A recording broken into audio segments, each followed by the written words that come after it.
Assalamu alaikum, I'm Aisha and you're watching Samar News. Here are today's headlines. A fire broke out inside the COP30 venue in Belém, forcing an immediate evacuation of thousands of delegates. Flames burned through the pavilion sheeting before the blaze was brought under control. Authorities report no injuries, but negotiations were disrupted as teams returned to their accommodation.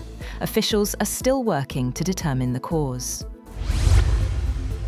President Donald Trump lashed out at Democratic lawmakers who urged US military personnel to refuse illegal orders, calling their remarks seditious and saying such behavior was punishable by death. The Democrats, all with national security backgrounds, appeared in a video telling service members the law allows them to reject unlawful commands. Trump denounced their message in a series of posts, accusing them of endangering the country.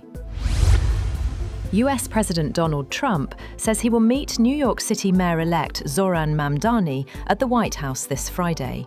It will be the first meeting between the Republican president and the Democratic socialist who won this month's mayoral election.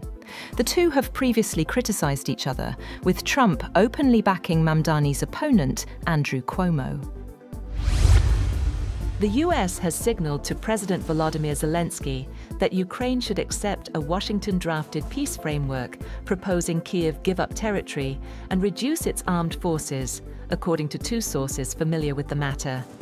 The proposals discussed by the US with Russia, but not prepared with Kyiv, come as Ukraine faces fresh Russian gains and a political shake-up in Kyiv, where Parliament dismissed the energy and justice ministers on Wednesday.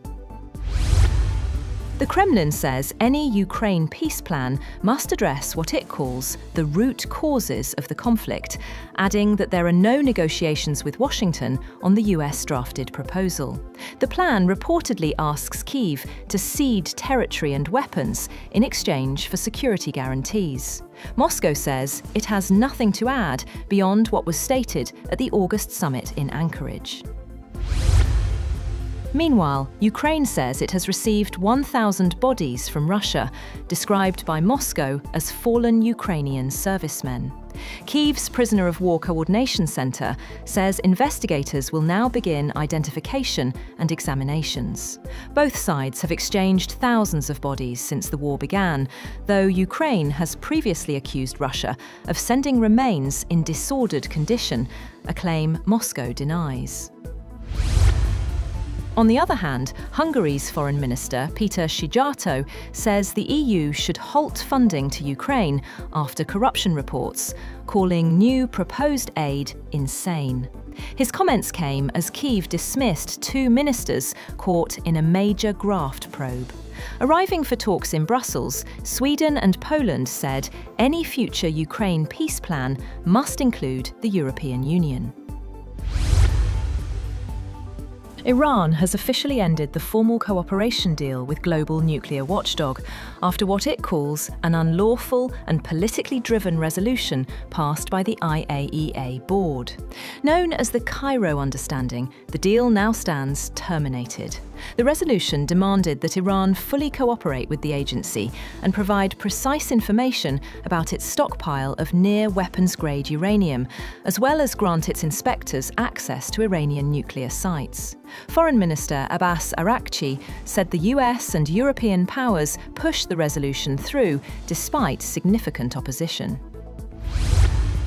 US President Donald Trump has signed the Epstein Files Transparency Act, requiring the Justice Department to disclose all unclassified materials from the investigation into convicted sex offender Jeffrey Epstein. The legislation, passed overwhelmingly by Congress, mandates that files be made available in a searchable and downloadable format within 30 days. Sensitive materials such as victim identities, child exploitation evidence, and active investigation details may be withheld, but the law prohibits withholding documents for embarrassment, reputational harm, or political reasons. Turkey is set to host next year's COP31 UN Climate Summit, while Australia will lead the government-level negotiations. Australian Prime Minister Anthony Albanese says the arrangement is part of a compromise deal emerging at climate talks in Brazil, ending a long-standing standoff between the two countries. Both Turkey and Australia had bid to host COP31 in 2022, and neither had backed down until now. Nvidia reported $57 billion in revenue for Q3, up 62% year-on-year, with GAAP net income rising 65% to $32 billion, surpassing Wall Street forecasts.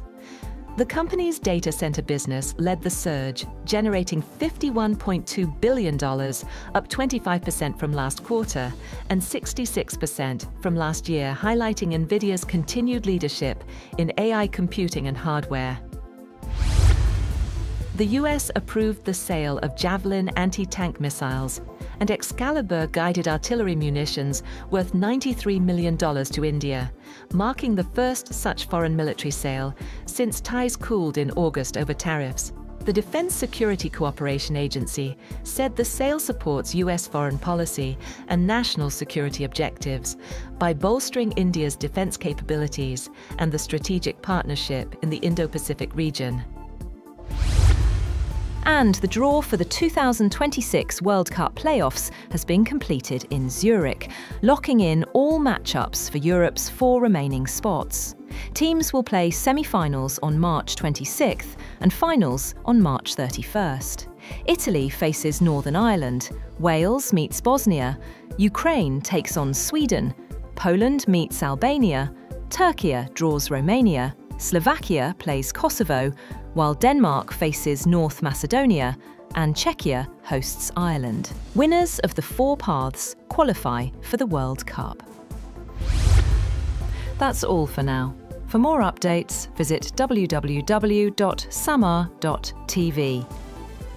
Thank you for watching Samar News.